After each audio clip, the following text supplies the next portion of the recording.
Sin duda, uno de los desafíos en salud más grandes que tenemos actualmente es combatir a la enfermedad cardiovascular. Para que os hagáis una idea, en Europa llegamos hasta aproximadamente el 49% de las muertes totales corresponden a esta patología. Y a nivel económico, aproximadamente unos 192.000 millones de euros se nos van en la gestión de los pacientes que la sufren. Si se quiere progresar a nivel económico, sin duda, la salud es un foco primordial. Si quieres conocer las respuestas a qué es realmente la enfermedad cardiovascular, cómo podemos diagnosticarla y detectarla de forma precoz, cómo y por qué la alimentación es un pilar fundamental en este proceso, y sobre todo cómo podemos llegar a potenciar nuestras actitudes cardiovasculares, este es tu vídeo. Y además te animo a que te suscribas y no te pierdas nada sobre este proyecto de divulgación en salud que he lanzado hace muy poco. Así que nada, sin más dilación, comenzamos.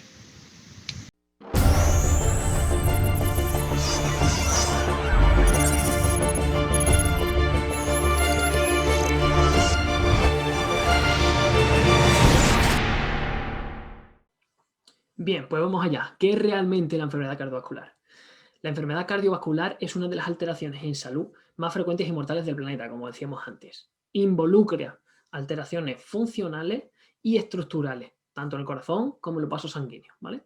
Y como se puede ver en la imagen que os expongo, existen varios tipos de enfermedades cardíacas, ¿vale? Como pueden ser las estenosis, aneurismas, arritmia, pericarditis, dilatación ventricular, etcétera. Pero todas estas suelen cursar con una desregulación de lípidos y una pérdida de funcionalidad vascular.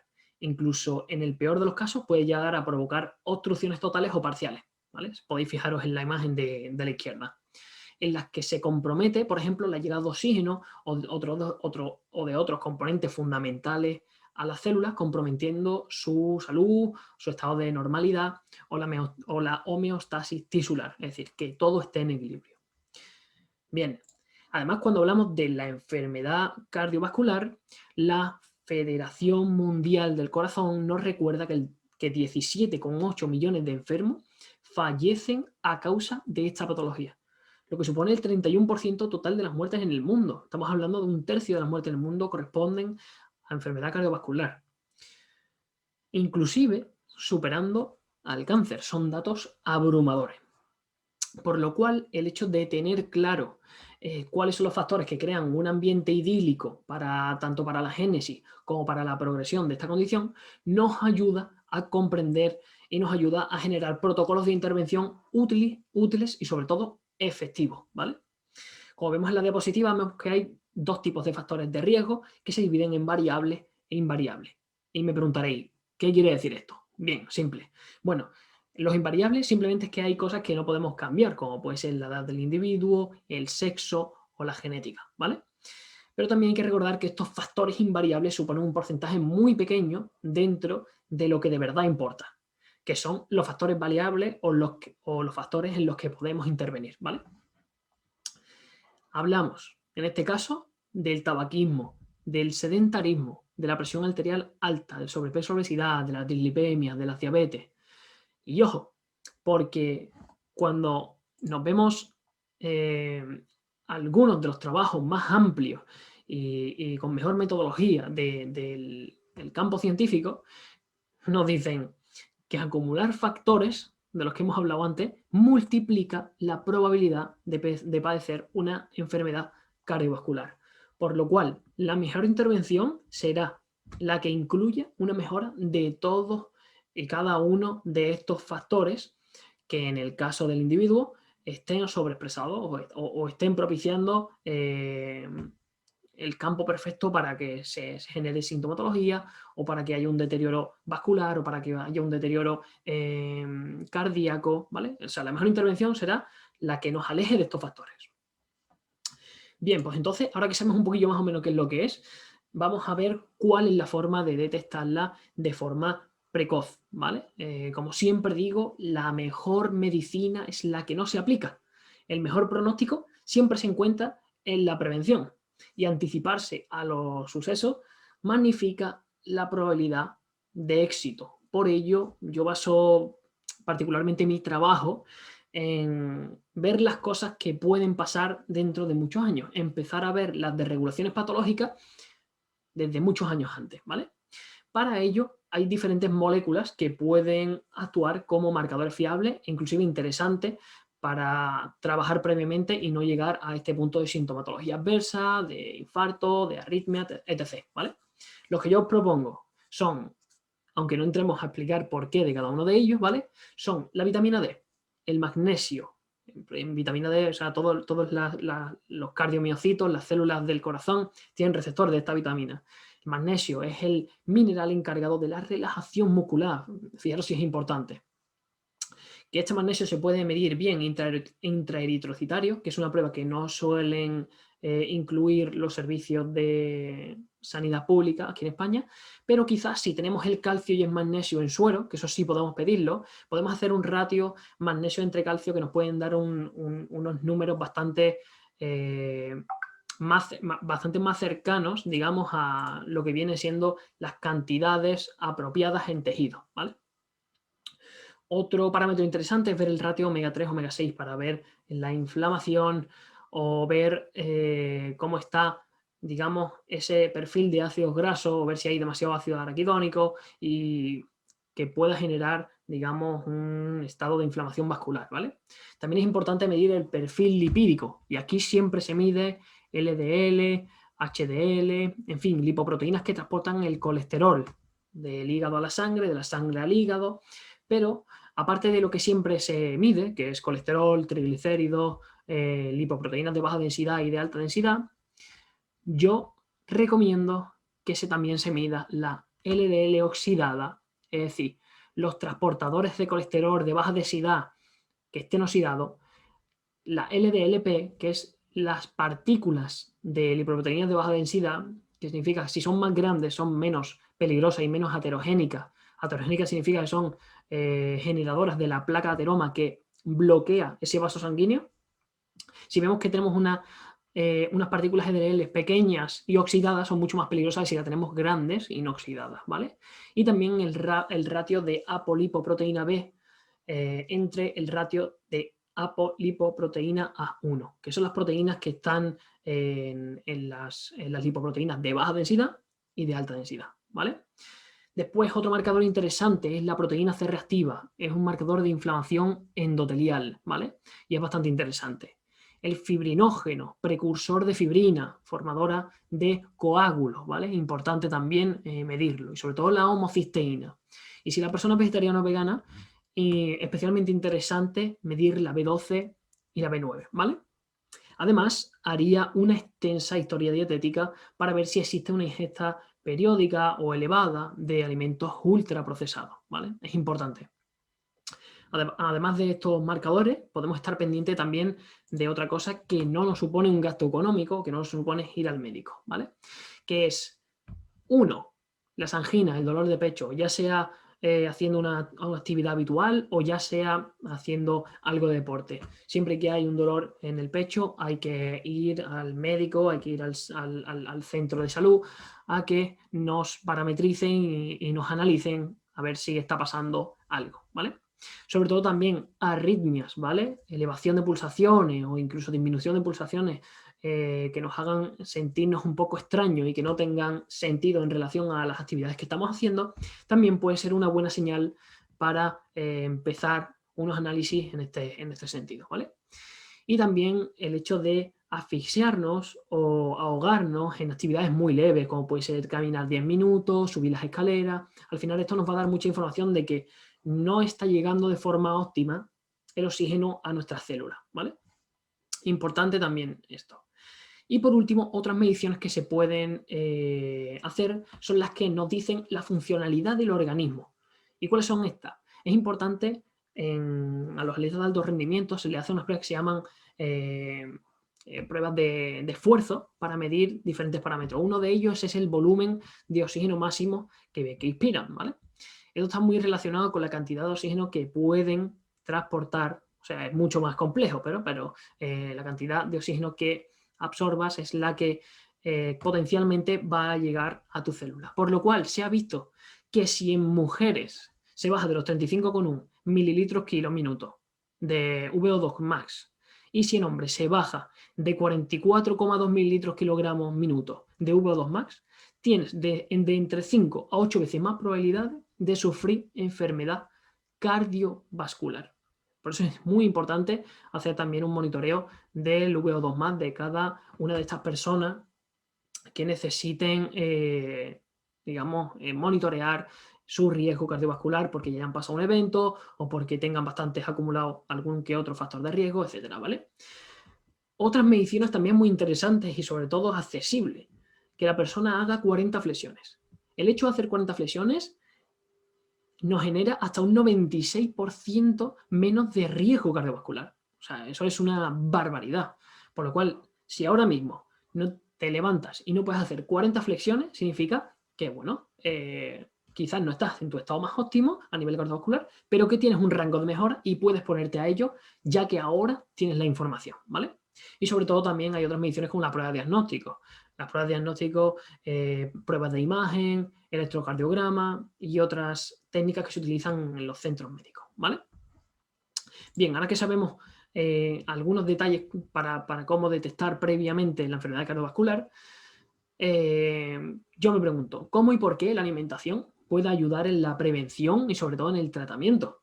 Y es que muchas veces nos olvidamos de que la naturaleza es muy sabia. Esto también nos incluye a nosotros como parte de ella, el ser humano.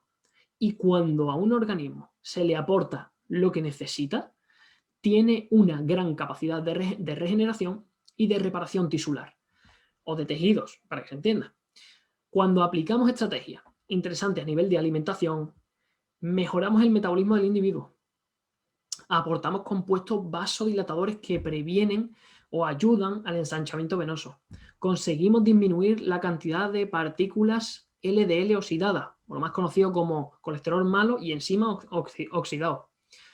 Y con los componentes antioxidantes y antiinflamatorios, hacemos que estas LDL que haya menos oxidadas o inclusive que paliemos el efecto de estas LDL oxidadas, ¿vale?